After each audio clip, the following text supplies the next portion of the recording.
बात उन दिनों की है जब मैं कॉलेज का स्टूडेंट था। अपने कॉलेज की ओर से हम सभी कैंप के लिए एक जंगल में गए थे।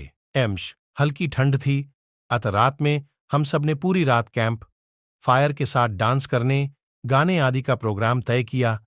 मुझे और सभी साथियों को कैंप फायर के लिए लकड़ियां इकट्ठी करने का भार सौंपा गया। मैं निकला तो सबके साथ ही, लेकिन प्राकृतिक सौंदर्य में भटकता हुआ अकेले बहुत दूर कहीं निकल गया। अचानक आसमान बादलों से भर गया और गरज के साथ बारिश होने लगी। बादलों के लगातार गरजने से मैं पेडियच के नीचे खद्दा रहना मुनासिब न समझ आसपास किसी घर की तलाश में एक दिशा में भागने लगा। मुझे कुछ ही दूरी पर एक लाल ईंटों से बनी शानदार बिल्डिंग नजर आई। बिल्डिंग रोशनी से पूरी नहाई हुई थी और उसमें ढेर सारे लोग हैं, ऐसा दूर से ही लग रहा था। मैं तेजी से भागते हुए उस बिल्डिंग में जा घुसा और सामने से आती हुई एक खूबसूरत नर्स से टकराते टकराते बचा नर्स ने मुझे घूर कर देखते हुए कहा, बहुत अधिक भीग गए हो, सर्दी लग जाएगी। उधर बाईं ओर एक स्टोर रूम है, वहां जाकर जो भी मिले उससे कहना सिस्टर जूलिया ने दूसरे सूखे और साफ कपड़े मुझे देने को कहा है। वह तुम्हें कपड़े दे देगा। मैं हक्का बक्का मुंह फाड़े सिस्टर जूलिया को देखता रहा। मुझे एकदम से यह समझ नहीं आया कि मैं क्या करूं।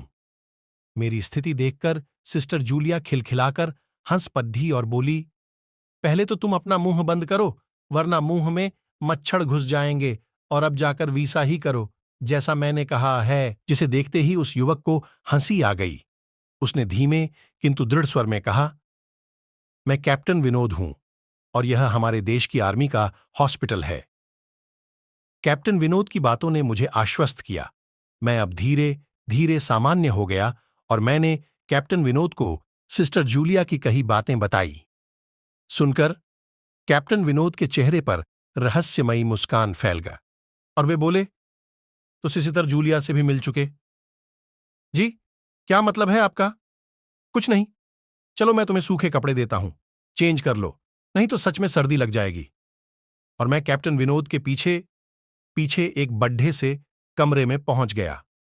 कमरे के चारों ओर हरे रंग के पर्दे लगे हुए थे। एक ओर एक बड्ढा सा बेड पड़ा हुआ था और उसके सामने एक सोफा था। बीच में एक टेबल था जिस पर 2 ग्लास, एक बड्डी बोतल ब्रांडी की और 1 या 2 पत्रिकाएं पड्डी हुई थीं। कमरे के एक कोने में एक बड्ढी सी अलमारी थी जिसमें से कैप्टन विनोद ने एक